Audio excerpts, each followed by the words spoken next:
ever dream of opening a restaurant that kind of plays with the sizzle in the pan, the aroma of exotic spices, happy diners? It's a dream for a lot of us, right? That energy, the creativity. Absolutely. But opening a restaurant anywhere is tough. Now imagine trying to do it in a totally different culture, like Qatar. Daunting, to say the least.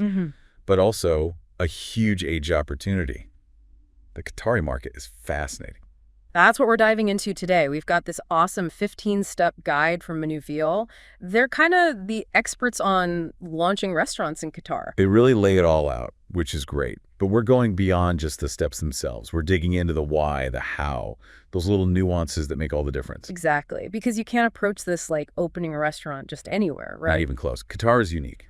First off, the restaurant scene is already booming, and it's incredibly diverse. It's not just hummus and tagines, though I do love a good pageant. Right. You've got everything from Michelin star places to incredible street food, global flavors, all kinds of fusion happening. Competition is fierce. And that's where Menuviel hits on something crucial, understanding your target audience. But they go way beyond just demographics. They have to. You're dealing with local Qataris, a huge expat population from all over the world, and of course, tourists.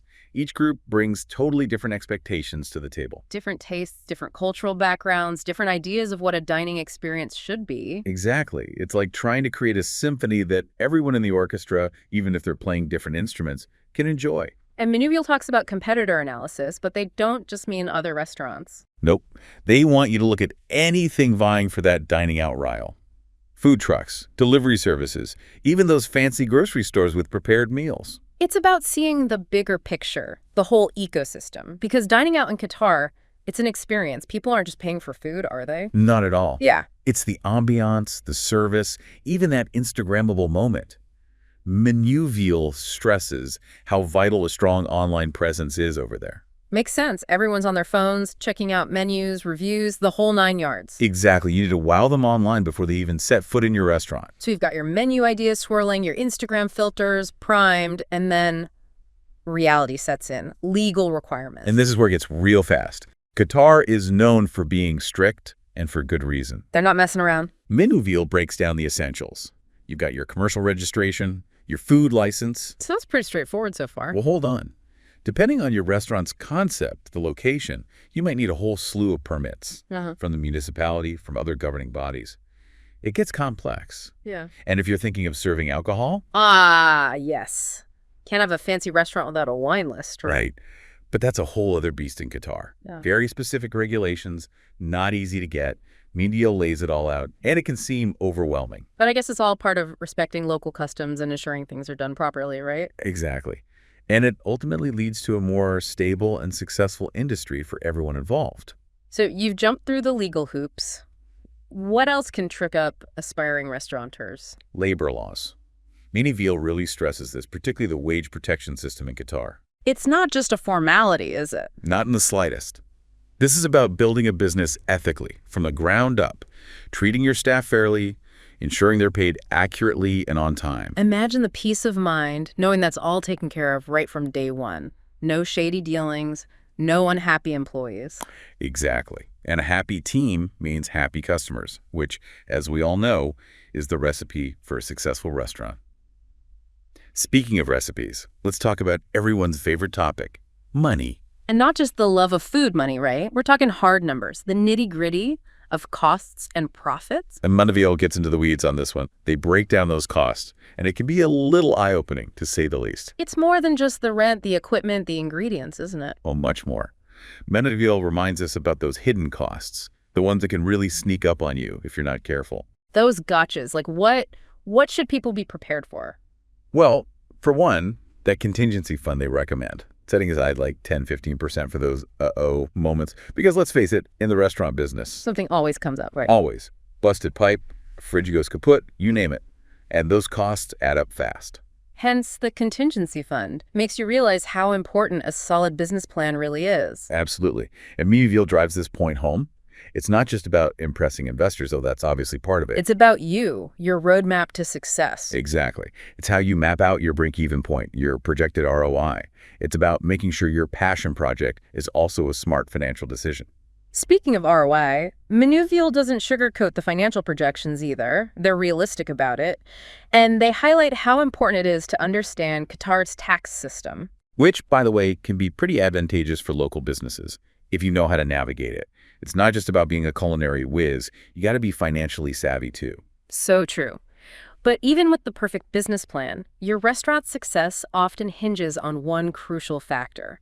And it's true no matter where you are in the world. Location, location, location. And this is where Menuviel goes beyond the usual advice. They talk about how deeply location is tied to the cultural context in Qatar. Because it's not just about finding a spot with good foot traffic, is it? Not even close. No. It's about aligning your concept with the pulse of the neighborhood, understanding the demographics, the cultural nuances, even the customs of a particular area. Give me an example. How does that play out in choosing a location? Well, they talk about parking, for example. Huge in Qatar. Families often drive, so if they can't find parking easily, They're gone. On to the next restaurant. Exactly. On the flip side, being near a metro station might be a major draw for a different crowd.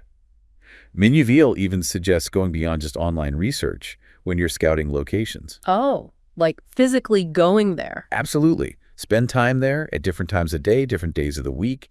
Get a feel for the rhythm of the place. So you can tell if it vibes with your restaurant's concept. Exactly. Sometimes you just have to trust your gut. If a location feels right, it probably is. And once you've found that perfect spot, it's time to build the identity of your restaurant. Create a concept that makes you stand out in a sea of culinary choices. And this is where it gets exciting. This is where you get to unleash your creativity. It really is. It's about finding that sweet spot, isn't it? Where you're staying true to the essence of Qatari hospitality and those amazing flavors, but also creating an experience that resonates with a global audience. So how do you find that balance? Where do you even begin? Well, I always go back to that strong concept we talked about. What's the story your restaurant is telling? Who are you trying to reach? Right. Because you could go super niche, laser focused on authentic Qatari cuisine for those who really want that deep dive into the culture. Exactly. Or you could go broader, maybe a fusion concept, blending local ingredients with international influences.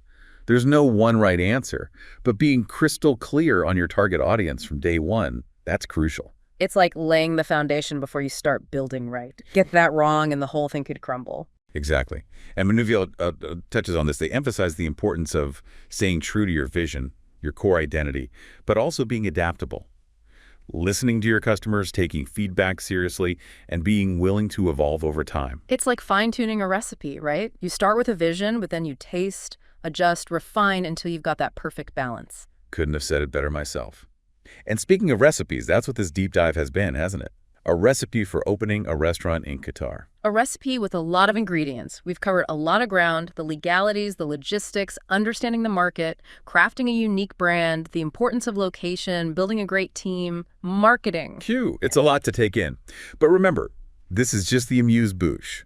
The real work starts when you take all this knowledge, blend it with your own passion and creativity, and dive in headfirst. Because, let's be real, opening a restaurant anywhere is tough.